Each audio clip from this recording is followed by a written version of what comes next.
পাকিস্তান বিশ্বকাপ বয়কট করবে কি করবে না এই বিষয়টি নিয়ে একটা জল্পনা এবং গুঞ্জন চলে আসে। তবে অবশেষে পাকিস্তানের পক্ষ থেকে সেই বিষয়টি ক্লিয়ার হয়ে গেল। বাংলাদেশ এই বিশ্বকাপে পার্টিসিপেট করবে না, এক প্রকার বাংলাদেশের সাথে অন্যায় করা হয়েছে এবং সর্বপ্রথম এই পাকিস্তান ক্রিকেট বোর্ড প্রধান মহসিন নাকভি তিনি প্রতিবাদ জানিয়েছিল।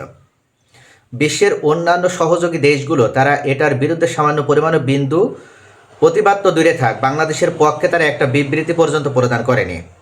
অবশ্য ভারতে অনুষ্ঠিত এই বিশ্বকাপে বাংলাদেশ পার্টিসিপেট করবে না এটা বাংলাদেশ জানিয়ে দিয়েছিল। তারা উল্লেখ করেছিল যে এখানে একটা হাই রিস্ক আছে এবং এই রিস্ক ফ্যাক্টর থাকার কারণে তারা কোনোভাবে এই বিশ্বকাপে অংশ নেবে না। সরকার অবশেষে ডিল করে আর সরকার সিদ্ধান্ত নেয় এবং তারা নিছক কোনো মিথ্যা তথ্যের উপর ভিত্তি করে সিদ্ধান্ত নেয় না, তারা গোয়েন্দা তথ্যের উপর ভিত্তি করে তারপরে ফাইনালি ডিসিশন নেয় যে এত বড় একটা টিম, এমনকি তাদের সাথে সমর্থক থাকবে, ক্রিকেট লাভার্স থাকবে, জার্নালিস্ট থাকবে, এই যে বিভিন্ন একটা বড় একটা গোটা টিম নিয়ে যখন ভারতে যাওয়া হবে তখন সেটা নিরাপত্তা ভারত দিতে ব্যর্থ হবে। অর্থাৎ এই কারণে মূলত ক্রিকেটের স্বার্থকে বিসর্জন দিয়ে হলেও দেশের স্বার্থকে রক্ষা করার জন্য বাংলাদেশ ক্রিকেট টিম তারা ভারতের মাটিতে অনুষ্ঠিত এই বিশ্বকাপে অংশ নেবে না যদি ভারতের মাটি থেকে তাদের ভেন্যু পরিবর্তন না হয়। এটার পক্ষে পাকিস্তান ক্রিকেট বোর্ড শক্ত অবস্থান নিয়েছিল আর এজন্য পাকিস্তান ক্রিকেট বোর্ডকে অনেক কথাও সহ্য করতে হয়েছে। এমনকি অনেকে আছে তারা সরাসরি আঘাত দিয়ে কথা বলেছে যে পাকিস্তানের কারণে নাকি আজকে বাংলাদেশের এই অবস্থা, এবং এটাও অনেকে উল্লেখ করেছে যে শেষ পর্যন্ত পাকিস্তান বাংলাদেশের পাশে থাকবে না। যদিও পাকিস্তানের কথা শুনে বাংলাদেশ ভারতের মাটিতে যায়নি এটা অনেকেই মনে করে, এবং তারা আবার উল্লেখ করেছে যে পাকিস্তান এই বিশ্বকাপে অংশ নেবে, তারা বিশ্বকাপ বয়কট করবে না। তারা মূলত বাংলাদেশকে এক প্রকার বাংলাদেশকে নিয়ে তারা ভারতের উপরে একটা প্রভাব বা ভারতকে একটা চাপে রাখার কৌশল হিসেবে তারা এই গেমটা খেলেছে। আমরা দেখেছি যে মহসিন নাকভি যেদিন বাংলাদেশকে বয়কট করা হলো আইসিসির পক্ষ থেকে, সেদিন মহসিন নাকভি কিন্তু সরাসরি জানিয়ে দিল যে বাংলাদেশের সাথে যে অন্যায়টা হয়েছে এটা চরম একটা জুলুম হয়েছে এবং অবিচার করা হয়েছে। শুধু তাই নয়, তিনি এটা উল্লেখ করেছিল যে আইসিসিতে অনেক কিছু হয়েছে, যেমন আমাদের বিসিবি সভাপতি আমিনুল ইসলাম বুলবুল জানিয়েছিলেন, সেটার সাথেই উনি কিন্তু সম্মত জানিয়ে বা সেই কথার প্রতি তিনি কিন্তু সমর্থন জানিয়ে উল্লেখ করেছিলেন যে আইসিসিতে ভোটাভুটির ক্ষেত্রে যেটা হয়েছে সেটা সম্পূর্ণভাবে বাংলাদেশের প্রতি একটা অন্যায় করা হয়েছে, জুলুম করা হয়েছে। এমনকি ভারতের প্রাক্তন ক্রিকেটার অনিল কুম্বলে উল্লেখ করেছিল যে ভারত চাইলেই খুব সহজেই বিশ্বকাপে বাংলাদেশকে খেলানোর সুযোগ দিতে পারত। এমনকি রিকি পন্টিংয়ের মতন সুপারস্টার তারাও প্রতিবাদ জানিয়েছে, উল্লেখ করেছে যে বাংলাদেশের মতন একটা হট ফেভারিট দল বিশ্বকাপে না থাকাটা মানে বিশ্বকাপের সৌন্দর্যই নষ্ট হয়ে যাওয়ার। এই বিশ্বকাপটা একটা কম্পিটিশনের জায়গা, প্রত্যেকটা দল তারা সকলে আশা নিয়ে থাকে, তারা সকলে আশাবাদী থাকে যে তারা বিশ্বকাপ খেলবে, এমনকি বিশ্বকাপ খেলার জন্য তারা গোটা একটা সিজন নিজেদেরকে কোয়ালিফাইড হিসেবে বা নিজেরা কোয়ালিফাই করার জন্য তারা সেইভাবে কিন্তু তারা মাইন্ড সেট আপ করে, এমনকি নিজেদেরকে প্রস্তুত করে। বাংলাদেশ ক্রিকেট টিম যেমন আজকে স্কটল্যান্ডকে সুযোগ দেওয়া হলো, তারা কিন্তু কোয়ালিফাই করতে পারেনি, তারপরে তারা অনাকাঙ্ক্ষিতভাবে একটা সুযোগ পেয়ে গেছে। বাংলাদেশ টিমকে তো এভাবে আনএক্সপেক্টেড উপায়ে তাদেরকে তো আর সুযোগটা দেওয়া হয়নি, বরং বাংলাদেশ যোগ্যতার ভিত্তিতে তারা এই সুযোগটা তৈরি করে নিয়েছিল। তাহলে কেন বাংলাদেশ এই বিশ্বকাপ খেলতে পারবে না? তাদের যে নিরাপত্তাজনিত যে সমস্যাটা সেটা তো ছিল, সেটা তো আইসিসি নিজে স্বীকার করেছে যে মুস্তাফিজকে নিয়ে যাওয়া যাবে না, মুস্তাফিজকে বাদ দিয়ে একাদশ গঠন করতে হবে, টিম গঠন করতে হবে। এমনকি বাংলাদেশের সমর্থকরা তারা বাংলাদেশের জার্সি গায়ে দিতে পারবে না, লাল সবুজের জার্সি গায়ে দিয়ে তারা বাংলাদেশের পক্ষে কোনো সমর্থন এমনকি হাততালি পর্যন্ত দিতে পারবে না। বাংলাদেশের সমর্থক যারা রয়েছে, ক্রিকেট লাভার যারা, সাপোর্টার যারা রয়েছে, জার্নালিস্ট যারা রয়েছে, তারা কোথাও ঘুরতে যেতে পারবে না, অর্থাৎ তাদেরকে বন্দি অবস্থায় থাকা লাগবে। এই যে এত এত শর্ত, এই শর্তগুলোর মূল উদ্দেশ্যই তো একটা, যে বাংলাদেশের ক্রিকেট টিম সম্পূর্ণভাবে ভারতে নিরাপদ নয়, এবং যার কারণেই কিন্তু অবশেষে বাংলাদেশ সরকার ডিসিশন নিতে বাধ্য হয় এবং তারা আবেদনও করে, একবার দুইবার নয়, তারা তিনবার আবেদন জানায়, চিঠি পাঠায়, এমনকি সরাসরি আপনার আইসিসি শীর্ষ কর্মকর্তার সাথে ঢাকায় অনুষ্ঠিত বৈঠকে বসেছে এবং সেখানেও তারা একটাই দাবি জানিয়েছে, একটাই আবেদন তারা যে উল্লেখ করেছে যে আমাদেরকে ভারতের পরিবর্তে আমাদের যে ম্যাচগুলো হবে সেই ম্যাচগুলো শ্রীলঙ্কায় নেওয়া হোক, অথবা পাকিস্তান অথবা সংযুক্ত আরব আমিরাত, দুবাই, যে কোনো জায়গায় বাংলাদেশ রাজি আছে, শুধু ভারতের পরিবর্তে তাদের ম্যাচটা অন্য কোথাও আয়োজনের ব্যবস্থা করা হোক। শুধু তাই নয়, বাংলাদেশের পক্ষ থেকে, বাংলাদেশ ক্রিকেট বোর্ডের পক্ষ থেকে উল্লেখ করা হয়েছিল তারা প্রয়োজনে বাড়তি কিছু টাকাও প্রদান করবে আইসিসিকে, তবু তারা বিশ্বকাপ বয়কট করতে চায় না। তারপরেও কিন্তু বাংলাদেশের সাথে ন্যায় বিচার করা হয়নি, অর্থাৎ এখানে কিন্তু আইসিসি নিরপেক্ষ থাকতে পারেনি। ভারত যেভাবে চ্যাম্পিয়ন্স ট্রফিতে অংশগ্রহণ করবে না বলে তারা দাবি জানিয়েছিল আইসিসির কাছে, সেবারই তো আইসিসি হাইব্রিড মডেলে ভারতের জন্য সংযুক্ত আরব আমিরাতে বা দুবাইতে তাদের একটা ভেন্যুর আয়োজন করে, পাকিস্তানে তাদের যাওয়া লাগেনি। তাহলে বাংলাদেশের ক্ষেত্রে কেন হবে না? এখান থেকে কিন্তু বিশ্বে আজকে প্রতিবাদ উঠেছে, প্রতিবাদ শুরু হয়েছে বিভিন্ন ডিভিলিয়ার্স থেকে শুরু করে এমনকি সুপারস্টাররা আমরা দেখেছি গিলেস্পির মতন ক্রিকেটার যারা সকলে কিন্তু প্রতিবাদের সুরে কথা বলছে। তবে সবশেষ পাকিস্তানের উপরে যে আশাটা ছিল যে বাংলাদেশের সাথে সমর্থন জানিয়ে যদি পাকিস্তান এই বিশ্বকাপ বয়কট করে তাহলে আইসিসি চরম বিপাকে পড়ে যাবে, ভারত চরম বিপাকে পড়ে যাবে।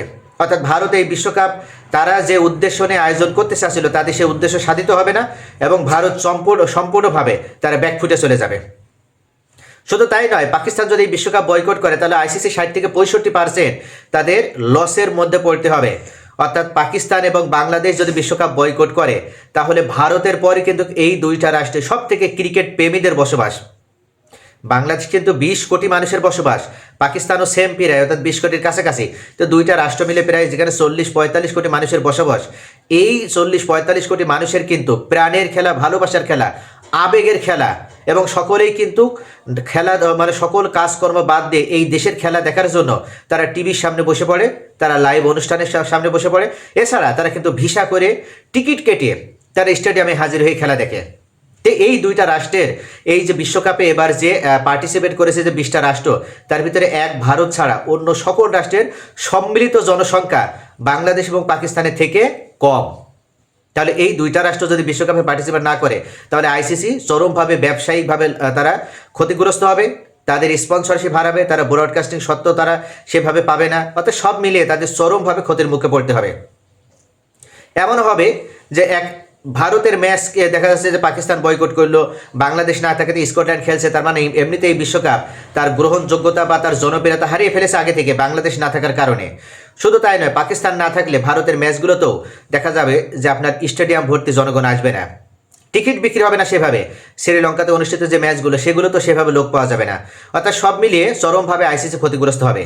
আর এই কারণে কিন্তু আইসিসি শেষ পর্যন্ত চেষ্টা চালিয়েছে, এমনকি জয়শাহ আপনার পাকিস্তান ক্রিকেট বোর্ডের প্রধান মহসিন নাকভিকে একবার নয় পরপর 8বার ফোন দিয়েছে, অনুরোধে সুরে ফোন দিয়েছে। তাদের মূল উদ্দেশ্য যেন পাকিস্তান বিশ্বকাপ বয়কট না করে অন্তত এই বিশ্বকাপে অংশগ্রহণ করে। তবে পাকিস্তান ফাইনালি তারা ডিসিশন জানাবে বিশ্বকাপে অংশগ্রহণ করবে কি করবে না এ সম্পর্কে জানিয়ে দিয়েছিল। পাকিস্তানের প্রধানমন্ত্রী শেহবাজ শরীফের সাথে বৈঠকের পর পিসিবি প্রধান মহসিন নাকভি উল্লেখ করেছিলেন যে আমরা 1 ফেব্রুয়ারির ভিতরে আমাদের ডিসিশন ফাইনালি জানিয়ে দেব। আর এটা নিয়ে কিন্তু একদল সমালোচক তারা উল্লেখ করেছে যে পাকিস্তান বিশ্বকাপ বয়কট করবে না। পাকিস্তান যদি বিশ্বকাপ বয়কট করত তাহলে পাকিস্তান তাদের একাদশ ঘোষণা করতো না। কিন্তু এক্ষেত্রেও পাকিস্তান উল্লেখ করেছে যে তারা একেবারে ডেড লাইনে চলে এসেছিল, যে কারণে তারা একাদশ ঘোষণা করেছে বা বিশ্বকাপ একাদশ টিম ঘোষণা করেছে। আবার নতুন করে বিতর্ক শুরু হয় যখন পাকিস্তানের পক্ষ থেকে ঘোষণা দেওয়া হয় যে তারা বিশ্বকাপে জার্সি উন্মোচন করবে। এই বিশ্বকাপে জার্সি উন্মোচন করার মানে কি? বিশ্বকাপে জার্সি উন্মোচন করার মানে হচ্ছে পাকিস্তান তাহলে বিশ্বকাপে অংশ নিবে, এটাই বোঝায়। তাই এই সমালোচকরা উল্লেখ করে যে পাকিস্তান যদি বিশ্বকাপ বয়কটই করবে তাহলে কেন তারা তড়িঘড়ি করে এখন অন্যান্য দলের মতন বা অন্যান্য দেশের মতন তারাও বিশ্বকাপে জার্সি উন্মোচন করছে। এটা আলোচিত হওয়ার পর পাকিস্তান কিন্তু চরমভাবে সমালোচিত হয়।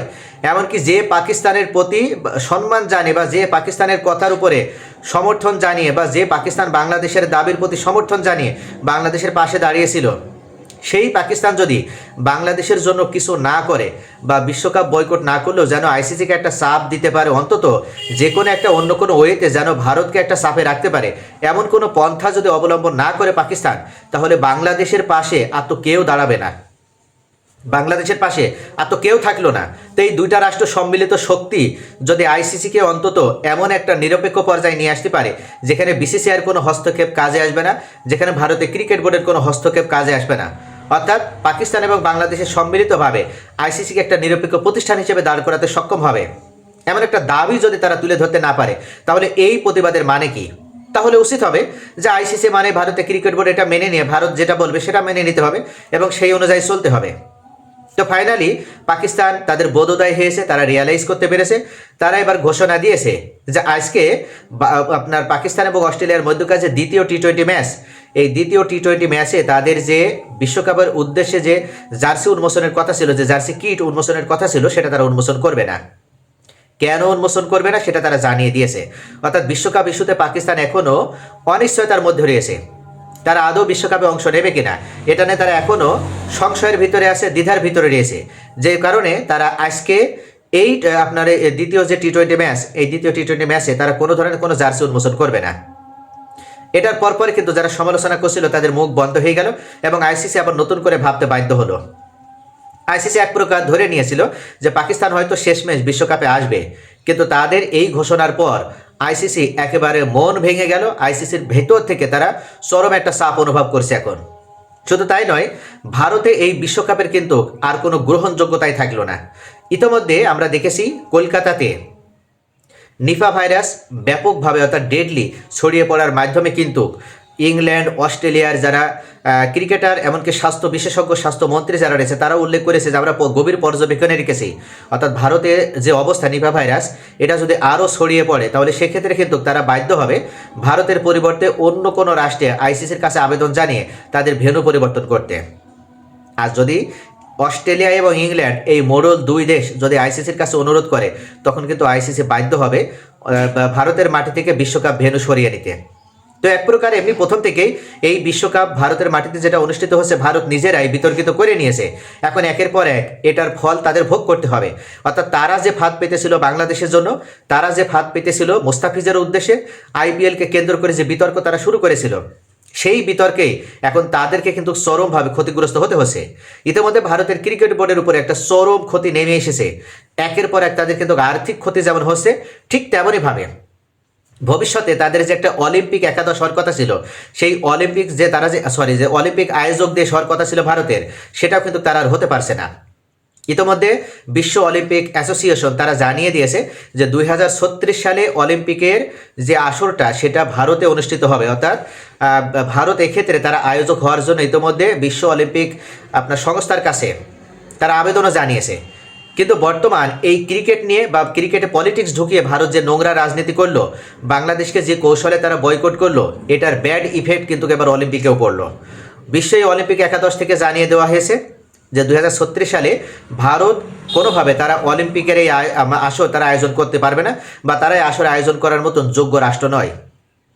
অর্থাৎ যতই আপনি ক্ষমতাশালী হন না কেন, যত আপনার এরিয়া অনেক বৃহৎ হোক না কেন, যতই আপনার পপুলেশন বেশি থাকুক না কেন, যতই আপনি আর্থিকভাবে আপনি স্ট্রং হন না কেন, তারপরেও আপনি যদি খেলাধুলার ভিতরে পলিটিক্সকে নিয়ে আসেন, আর এই নোংরা পলিটিক্সকে নিয়ে এসে আপনি যদি বিপক্ষ আপনার প্রতিদ্বন্দ্বী যে দেশগুলো আছে তাদের প্রতি যদি আপনি নেগেটিভ ভাবে আপনি কার্যক্রম পরিচালনা করেন, তাহলে সেক্ষেত্রে অবশ্যই তার প্রতিফল আপনাকে ভোগ করতেই হবে।